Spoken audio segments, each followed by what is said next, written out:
Alors, ils essaieront toujours de mettre des gars comme moi en prison. Ça arrive à chaque fois. Bref, la raison pour laquelle je n'épargne pas d'argent, c'est qu'en 1971, le dollar est devenu synonyme de dette et d'impôt. Voilà la vraie éducation financière, celle qu'on ne vous enseigne pas à l'école. Il existe 3 types de personnes dans le monde quand il s'agit d'argent. Les investisseurs, les traders et les spéculateurs.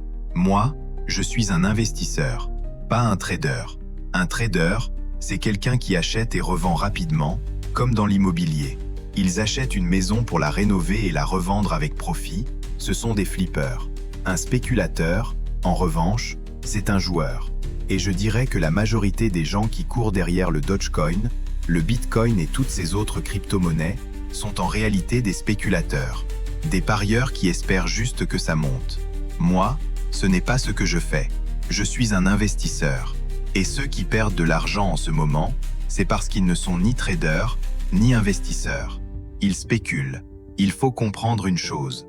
En 1944, il y a eu ce qu'on appelle les accords de Bretton Woods. À ce moment-là, le gouvernement américain a promis de garantir le dollar avec de l'or. Et comme les États-Unis achetaient énormément, le reste du monde a accepté le dollar, car il valait autant que l'or. Mais après 1971, tout a changé. La Réserve fédérale, qui, rappelons-le, n'est pas une banque, n'est pas fédérale et n'a pas d'argent réel, et le Trésor américain ont eu le pouvoir d'imprimer de la monnaie. C'est pour cela que j'affirme que les épargnants sont perdants. Pourtant, les professeurs continuent encore aujourd'hui à dire aux gens « épargnez votre argent ». La Fed veut éliminer ce système, la Banque centrale européenne aussi, la Banque du Japon aussi, et la Banque de Chine également. Voyez-vous, la seule façon aujourd'hui pour que l'argent entre dans l'économie, c'est que la Fed imprime de la monnaie, la donne aux banques commerciales comme Bank of America, Wells Fargo ou US Bank, qui ensuite la prêtent. Mais si la Fed Coin, une monnaie numérique de banque centrale, voit le jour, les grandes banques n'auront plus aucune utilité. La seule manière d'obtenir de l'argent sera via une carte de crédit, un prêt étudiant ou immobilier. Et si ces options disparaissent, on bascule dans le marxisme ou le communisme.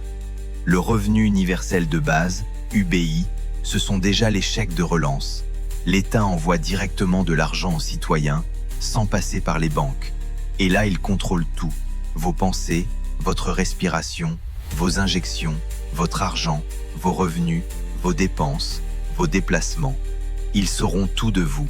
Ça s'appelle le totalitarisme. Dans les années 1960 à 1980, ma génération, les baby-boomers, n'aimait pas les actions.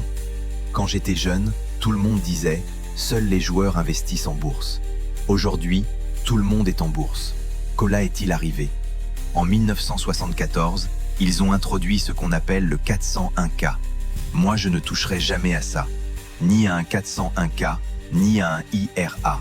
Je refuse d'y mettre de l'argent. Et je n'en ai pas besoin, car en tant qu'entrepreneur, je crée mes propres actifs. Il faut comprendre pourquoi ils ont mis en place le 401K. C'était pour inciter ma génération, qui n'investissait pas en actions, à le faire. Ensuite, en 1987, le marché boursier a chuté. C'est alors qu'Alan Greenspan de la Réserve fédérale est intervenu. Rappelez-vous, la Réserve fédérale n'est pas américaine, ce n'est pas une agence gouvernementale. Greenspan a mis en place ce que j'appelle un PPT, Plunge Protection Team, ou Greenspan Put, ce que certains résument par « ne combattez pas la Fed ». Concrètement, chaque fois que les actions s'effondraient, l'équipe de protection des marchés intervenait pour les soutenir. Résultat, ma génération a commencé à se dire « je n'ai plus à m'inquiéter ». Chaque fois que le marché chute, la Réserve fédérale et le Trésor viennent nous sauver. Aujourd'hui, environ 20% des entreprises américaines sont des zombies. Elles sont techniquement en faillite, mais maintenues en vie par l'argent de la Fed et du gouvernement. C'est du communisme déguisé.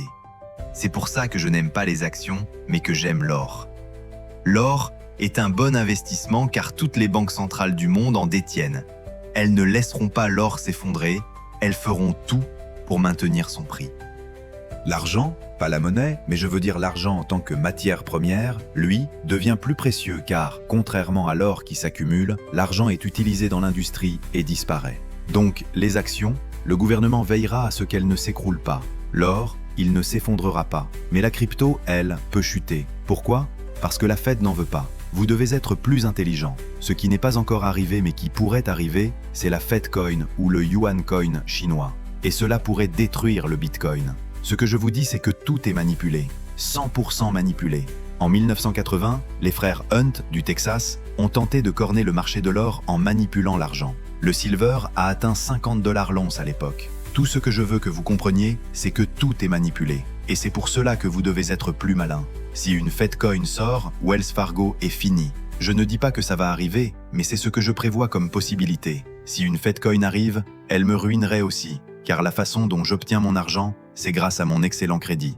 La semaine dernière, Ken McElroy et moi avons emprunté 160 millions de dollars. C'est la seule manière dont l'argent entre dans le système. Des gens comme nous, des capitalistes, doivent emprunter de l'argent. Les professeurs ne peuvent même pas obtenir une carte de crédit, ou bien ils ont un prêt étudiant. Quelle arnaque! Moi, j'utilise la dette pour acquérir des actifs et je ne paie pas d'impôts.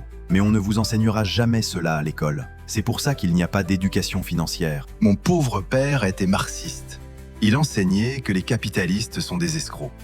Mais la vérité, c'est qu'il y a des escrocs partout, même parmi les religieux. Ce n'est pas l'argent le problème, c'est la personne. Et le système scolaire est volontairement conçu pour ne pas vous apprendre l'argent. Un actif, c'est un nom, comme une maison. Le cash flow, c'est un verbe. Pour savoir si c'est un actif ou un passif, il faut combiner les deux, nom plus verbe. Si l'argent sort de votre poche, c'est un passif. Si l'argent entre dans votre poche, c'est un actif. Moi, je possède 7000 biens locatifs. Ce sont des actifs, car chaque mois, de l'argent rentre. Mais beaucoup de gens achètent une grande maison sur la colline. Chaque mois, l'argent sort et ils s'appauvrissent. L'autre chose que les pauvres ne comprennent pas, c'est que la plus grosse dépense dans la vie, ce sont les impôts. La raison pour laquelle les riches ne travaillent pas pour de l'argent, c'est parce que l'impôt est la dépense numéro 1. Il existe 3 types de revenus. Le revenu gagné, le revenu de portefeuille et le revenu passif. Le revenu gagné, c'est un salaire.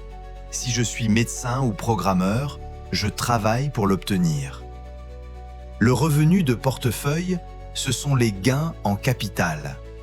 Si j'achète une action Apple à 10 $ et que je la vends à 20 $, c'est du revenu de portefeuille. Le revenu passif, lui, c'est le cash flow. Il n'est jamais taxé. Et pourtant, partout en Amérique, les gens crient « taxer les riches ». Bonne chance, car la plupart de ceux qui crient ne connaissent même pas les 3 types de revenus. Et les riches n'ont pas d'emploi, ils ont des actifs. Le problème, c'est que l'Américain moyen, ce pauvre gars qui envoie son enfant à l'école, n'apprend jamais cela. Pourtant, les lois fiscales sont faites pour être utilisées par tout le monde, à condition d'avoir la bonne éducation financière. Voilà pourquoi je défends l'éducation financière. Sans elle, vous paierez toujours des impôts. Moi, je peux gagner 1 million de $ et ne pas payer 1 centime d'impôt. Peu de gens comprennent cela. McDonald's, par exemple, ils vendent des hamburgers, mais leur vraie activité, c'est l'immobilier. Et grâce à ça, ils ne paient pas d'impôts. Quand je suis rentré du Vietnam en 1973, mon pauvre père m'a dit « passe ton MBA ». Mon riche père, lui, a éclaté de rire. « Tu vas juste finir employé. Qui embauche des gars avec des MBA ?» Il était pragmatique. « Si tu veux vraiment devenir riche, prends un cours d'immobilier. » Je lui ai demandé pourquoi. Il a répondu « parce que l'immobilier repose sur la dette. Et si tu comprends comment utiliser la dette comme de l'argent, tu n'auras plus jamais à dire « je ne peux pas me le permettre ». Après le crash de 2008, les banques m'ont donné 300 millions de $ net d'impôts pour racheter de l'immobilier perdu par des idiots qui avaient acheté trop cher. Tout le monde savait que ça allait s'effondrer, mais ils achetaient quand même au sommet du marché. Résultat, tout s'est écroulé et nous, on a eu l'opportunité de racheter. Wall Street nous a donné des centaines de millions pour nettoyer ce marché. Et c'était juste, tout le monde aurait pu le faire. Mais demandez à la plupart des gens pourquoi ils n'utilisent pas la dette, ils ne peuvent même pas obtenir un prêt car leurs scores de crédit sont trop bas. Voilà ce qui se passe dans le monde aujourd'hui. Les gens pensent que les riches sont des escrocs, alors qu'en réalité, les riches jouent simplement selon des règles différentes. Regardez l'économie. La bourse est à des niveaux historiques, mais elle flotte sur de la fausse monnaie. L'immobilier, les prix sont devenus fous. Je ne comprends même pas comment les gens peuvent vivre à New York. J'ai visité un condo affiché à 55 millions de $. Dans la Silicon Valley, c'est pareil. Quasiment personne ne peut s'y loger. Et pendant ce temps, les entreprises empruntent de plus en plus. Alors oui, on dit que l'économie va bien, que le chômage est bas, qu'il n'y a pas d'inflation. Mais avez-vous regardé les prix de la nourriture, de l'immobilier, des prêts étudiants, des soins médicaux? Tout est en bulle. Et maintenant, qu'est-ce qui va se passer? Ma génération, les baby boomers, commence à partir à la retraite. Mais il n'y a pas d'argent. La sécurité sociale est en faillite. Les fonds de pension sont en faillite. Les étudiants sont endettés jusqu'au cou. On piège tout le monde dans la dette. Ce n'est pas de l'économie, c'est de la bullnomie. Mais ça, jamais on ne vous l'enseignera à l'école. Pourquoi continuent-ils à imprimer de l'argent? Parce qu'ils essaient de sauver quelque chose. Mais en réalité, c'est devenu une addiction. C'est comme l'héroïne. Après la première dose, on se dit « j'arrêterai la semaine prochaine ». Mais en attendant, la dépendance grandit et l'état s'aggrave. En 2008, pour stopper la crise, ils ont imprimé de la monnaie. On a appelé ça la Grande Récession. Mais en vérité, ils n'ont rien réglé. Les produits dérivés sont passés de 700 millions de milliards à 1 200 000 milliards aujourd'hui. 2 fois plus. Quand la récession a frappé, c'est le Standard PhD qui a pris le relais.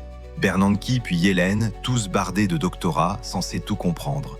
Mais ce n'était pas différent de Long Term Capital Management, LTCM, ces types avec des prix Nobel qui se sont quand même effondrés. C'est ça, l'économie mondiale aujourd'hui, des experts académiques qui dirigent le système, mais qui répètent les mêmes erreurs. Et maintenant, les baby boomers partent à la retraite, les prêts étudiants sont en faillite. Faut-il être économiste pour deviner ce qui arrive?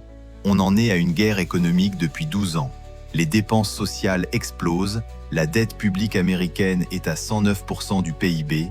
À partir de 90%, c'est déjà trop tard. On n'a plus le choix, il faut continuer à imprimer. Et la majorité des pauvres confondent toujours actif et passif. Ils pensent que leur maison est un actif, mais non, c'est un passif. Moi, je possède 7000 biens locatifs. Ce sont des actifs parce que chaque mois l'argent rentre, alors que beaucoup de gens avec leur belle maison sur la colline voient chaque mois l'argent sortir et ils finissent ruinés.